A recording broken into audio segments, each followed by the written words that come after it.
Hello दोस्तों। आज हम पढ़ने जा रहे हैं रॉबर्ट फ्रॉस्ट की एक बहुत ही खूबसूरत poem stopping by woods on a snowy evening. Poem पढ़ने से पहले हम रॉबर्ट फ्रॉस्ट के बारे में थोड़ा सा जान लें। रॉबर्ट ली फ्रॉस्ट एक नोटेड अमेरिकन पोएट हैं जिनका जन्म सैन फ्रांसिस्को में 1874 में 26 मार्च को हुआ था।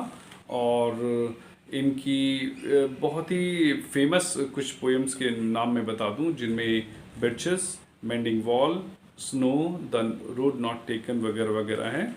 और इस पोएम में भी उन्होंने नेचर के बारे में बहुत ही खूबसूरत, बहुत ही अच्छा नज़ारा पेश किया है। इसके साथ साथ उन्होंने एक बहुत ही खूबसूरत व्यू पॉइंट लाइफ के बारे में दिया है, जिसको हम पोएम में पढ़ने जा रहे हैं। आइए पढ़ते हैं लाइन टू लाइन पोएम को। Whose woods these are, I think I know, his house is in the village though। कवि जंगल से गुजर रहा है। एक बर्फीला मौसम है पूरी तरीके से। चारों तरफ हल्की हल्की मुलायम बर्फ़ गिर रही है। पास की जो झील है वो भी जमी हुई है और वो जंगल से होकर गुजर रहा है। बहुत ही खूबसूरत नज़ारा है इस पोएम में जो शुरुआत में दिया है। Whose woods these are, I think I know, his house is in the village though। किसके ये जंगल हैं शायद मैं जानता हूँ, परहैप्स मैं जानता हूँ इस चीज़ को। His house is in the village तो हालांकि उसका घर गांव में है। You will not see me stopping here, वो मुझे यहाँ रुकते हुए नहीं देखेगा। To watch his woods fill up with snow, कि उसके ये जो बर्फ़ से घिरे हुए जो जंगल हैं मैं उनको देख रहा हूँ, वो मुझे नहीं देख पाएगा। तो एक बहुत ही अच्छा, बहुत ही खूबसूरत नज़ारा पेश किया है कवि ने इन लाइन्स के थ्रू। कवि घुड़सवारी करते हुए अपने घोड़े पर सवार होकर उस जंगल से गुजर रहा है और बहुत ही अच्छा शाम का नज़ारा है। My little horse must think it queer to stop without a farm house near. उसका घोड़ा, जब वो कभी रुकता है तो एक घोड़े को ये सब अजीब लगता है, क्योंकि आसपास में कोई ठहरने की कोई जगह नहीं है, कोई फार्म हाउस नहीं है। तो उसका मालिक क्यों रुका है, ये सोचकर, ये देखकर उसका छोटा सा जो घोड़ा होता है उसकी बड़ा अजीब लगता है, क्वियर लगता है। Between the woods and frozen lake the darkest evening of the year. उस साल की सबसे डार्केस्ट इवनिंग पर, घनी अंधेरी इवनिंग पर कवि क्यों रुका है, ये सोचकर घोड़ा अपने बेल्स को हिलाता है और सोचता है कि ये मेरा मालिक क्यों यहाँ पर रुका है। He gives his harness bells a shake to ask if there is some mistake. और अपने गले में जो बंधी हुई घंटियाँ हैं उनको हिलाता है, ये पूछने के लिए, ये कंफर्म करने के लिए कि कहीं कोई गलती तो नहीं होगी रुकने में।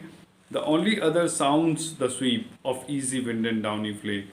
और दूसरी किस चीज़ की साउंड है? सिर्फ हवा के बहने की और डाउनी फ्लेक, जो हल्का हल्का जो बर्फ़ गिर रहा है उसके गिरने की आवाज़ सुनाई दे रही है। तो कवि ने बताया कि कितना शानदार, कितना अच्छा मौसम है और उसको देखने के लिए, उसको एंजॉय करने के लिए वो रुकता है। लेकिन घोड़ा बड़ा अजीब महसूस करता है अपने मालिक के इस रुकने पर कि कहीं कोई गलती से तो उसका मालिक नहीं रुका है, क्योंकि वहाँ आसपास रहने की कोई भी जगह नहीं है। और फिर क्या होता है? The woods are lovely dark and deep but I have promises to keep and miles to go before I sleep and miles to go before I sleep. क्योंकि कवि रुकना चाहता है, उस जो भी वहाँ का नज़ारा है उसका आनंद लेना चाहता है, उस खूबसूरत जगह का आनंद लेना चाहता है, इसकी वजह से वो वहाँ रुकना चाहता है। लेकिन फिर उसे याद आता है he has promises to keep. उसने बहुत सारे कमिटमेंट्स किए हैं, उसने बहुत सारे वादे किए हैं जिनको उसे पूरा करना है। इसलिए क्या होना है? And miles to go before I sleep, miles to go before I sleep. उसे सोने से पहले बहुत सारे काम करने हैं, इसलिए उसकी मंजिल अभी बहुत दूर है, उसे बहुत दूर चलना है, इसलिए उसका वहाँ रुकना अभी ठीक नहीं। यहाँ पर कवि ने सिम्बॉलिकली मैन की लाइफ के बारे में बताया है कि हमारे पास बहुत सारे कमिटमेंट्स होते हैं, बहुत सारे काम होते हैं, लाइफ बहुत छोटी सी है, हम कहीं पर भी ठहरने का हमारे पास मौका नहीं है। इसलिए हमें कंटिन्यूअसली काम करते रहना चाहिए, कुछ न कुछ हासिल करते रहना चाहिए, क्योंकि हमारी डेस्टिनी, हमारी जो मंजिल है वो बहुत दूर है और हमें सोने से पहले, यानी अपनी डेथ से पहले, बहुत सारे कमिटमेंट्स को पूरा करना है। इसलिए हमें ठहर कर नहीं बल्कि चलते चले जाना है। चूँकि नेचर में बहुत ज़्यादा अट्रैक्शन है, बहुत ज़्यादा चीज़ें हैं जो हमें अपनी तरफ खींचती हैं, लेकिन उसके सबके बावजूद भी हमें चलना है, क्योंकि हमें अपनी अभी कई मंजिलों को पाना है। हमने जो कई सारे वादे किए हैं अपने आप से, समाज से, अपने परिवार से, उन सबको भी पूरा करना है। तो दोस्तों, उम्मीद है आपको ये पोएम समझ में आई होगी। अब हम इसका सेंट्रल आइडिया करते हैं। सेंट्रल आइडिया में मैंने जो स्क्रीन पर आपको दिखा रहा हूँ उसको आप सेंट्रल आइडिया को नोट कर सकते हैं। धीरे धीरे ये स्क्रीन पर चल रहा है, आप इसको अपनी नोटबुक में नोट कर लीजिए। इसके बाद हम करते हैं रेफरेंस टू द कॉन्टेक्स्ट, जैसा कि हमने पिछले वीडियोज़ में किया था, पिछले लेसन्स में, पिछली पोएम्स हमने की थी उसमें किया था। तो सबसे पहले हम जो भी स्टेंजा हमें दिया हुआ है उसकी कुछ 2-3 वर्ड्स हम शुरू की लाइन के लिखेंगे, उसके बाद डैश डैश करके उसके लास्ट के कुछ वर्ड्स को उतार लेंगे और फिर उसके बाद हम लिखेंगे रेफरेंस, जैसे हमने पहले किया था। These lines have been taken from the poem stopping by woods on a snowy evening composed by Robert Frost. तो उसके बाद हम लिखेंगे इसका कॉन्टेक्स्ट। कॉन्टेक्स्ट मैंने आपको स्क्रीन पे लिखा हुआ है, आप इसको धीरे धीरे से नोट कर सकते हैं। इसके साथ साथ हमने एंड में लिखा है इसका एक्सप्लेनेशन।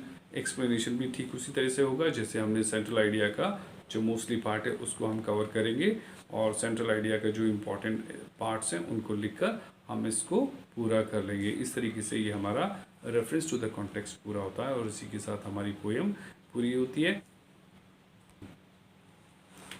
उम्मीद है आपको ये वीडियो अच्छी तरह से, ये पोएम अच्छी तरह से समझ में आई होगी। अगर आपको पोएम समझ में आई है तो लाइक का बटन हिट करें। चाहते हैं कि दूसरों में भी ये बात पहुँचे, दूसरे भी इसको समझ सके, तो अपने फ्रेंड्स में इसको शेयर भी करें।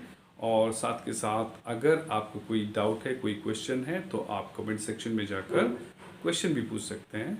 तो अगली वीडियो तक के लिए मैं लेता हूँ आपसे विदा। Good day, good bye.